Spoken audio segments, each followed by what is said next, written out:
我们练的功夫架的二路抱锤，和就是现在这么老架的又有个新架来的二路抱锤有什么区别？你问这个问题，实际上是应该，陈氏太极拳有的名称差别叫的是有老架，还有新架，还有我们现在练的家常功夫架，这3种称呼。那这个称呼呢，实际上源于一种，都是陈氏太极拳，根源发源于陈家沟，它应该是一种拳，一个拳种，只是不同时期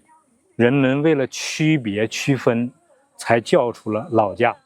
新架和我们现在叫的家常功夫架。那这样呢，你问的是炮锤，炮锤呢，陈氏太极拳原来在14世陈昌兴以前分5路拳就1路、2路、3路、4路、5路。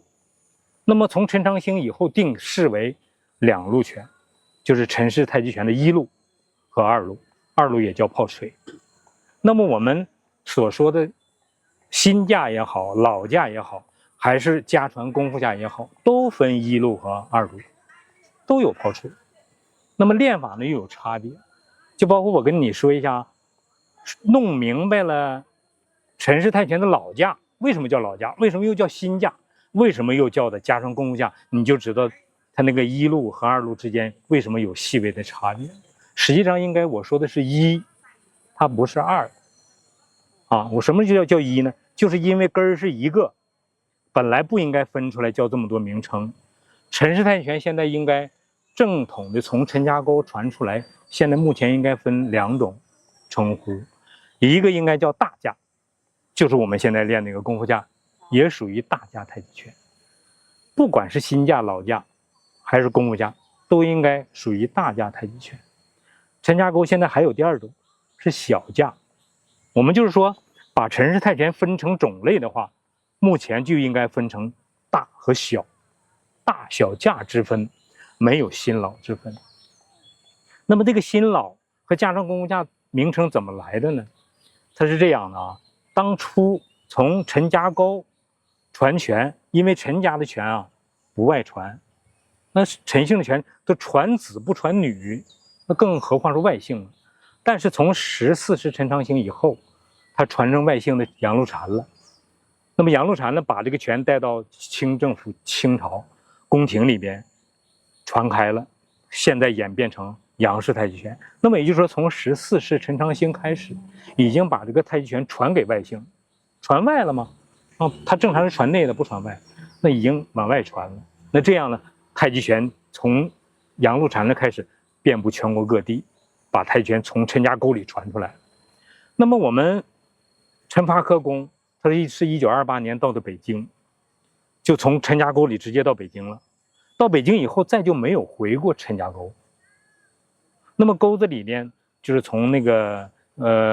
建国呀，一直到文化大革命陆陆续续的几10年时间呢，沟子里边已经青黄不接了。就是真正传拳的人，包括文化大革命不让教，有一些东西不让教，那这个就断断续续青黄不接了，没人教拳了。后来呢，是陈肇丕在外经商，后来退休了以后回到沟子里边，归到田园，一看陈家沟里边已经没有人教拳了，这些年轻的一代都要荒废了，所以他又肩负起这个责任，把沟子里的年轻人组织起来，开始教他们这个陈氏太极拳。那么沟子里边所有人跟陈肇丕学的这些人，就把这个教的这个拳叫陈家沟传的叫老架。后期陈肇丕去世了，那么沟子里又没有人去教这一代人了。那么知道陈发科在北京，后来陈发科的儿子陈兆奎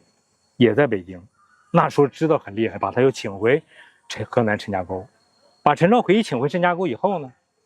发现陈兆奎教的这个拳和练的这个1路和2路跟陈肇丕教这个不同，大部分相同，但又有一部分是不相同的，走的一个劲力和一些身法不一样。那么这个时候陈家沟就把这个在北京陈发科和陈兆奎传的这个拳跟陈肇丕传的拳不一样的叫新架这个新架和老架是这么来的。那么我们为什么我们现在练这套拳是陈瑜从自父亲陈兆奎家传来的。为什么要叫家传功夫架呢？是区分于从陈兆奎到陈家沟教的这个，他们所谓称呼这个新架，跟我们练这个家传功夫架又有些不同。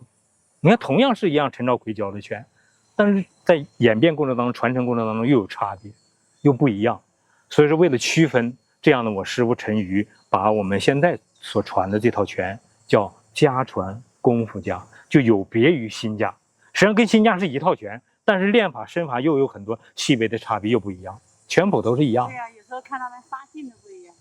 他发劲那是内在练的啊，你身法的问题。但大体上别的东西是框架是一样的，但练法小劲儿也不一样。我说的是小劲儿，很多小劲儿缠丝啊，包括那个胸腰折叠劲呢，内在的丹田运转的劲儿跟那个新架，我们所练那个家传功夫架跟那新架又有所不同。我就感觉我们练的功夫架那个缠丝的开合就要丰富一些。对，细腻啊，细腻，很多东西身法要求啊，走这个小劲儿多，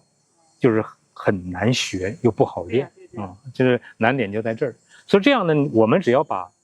老架、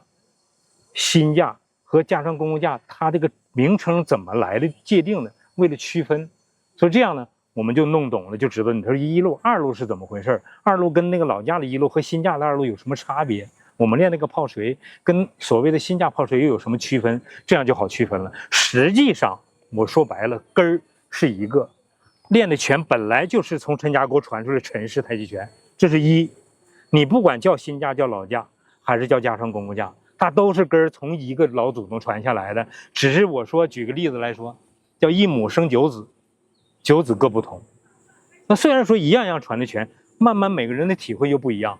所以说我们常说叫一人一太极，一个人一个太极。你对太极拳的领悟，每个人对太极拳的理解是不同的，所以说他练出来的这个表现、外形的表现和内涵都会有差别，所以说这出来千差万别。所以说我们说一人一太极嘛，但是核心的东西不应该变。就是老祖宗传的太极拳的理和法也是一，它绝对不是能练出二。但你练那个是那个，我练的是这个太极，那不是，它是一。太极拳的核心东西就是阴阳。所以不管是哪个拳，都是一个阴阳的问题，啊，你陈氏、杨氏都一样。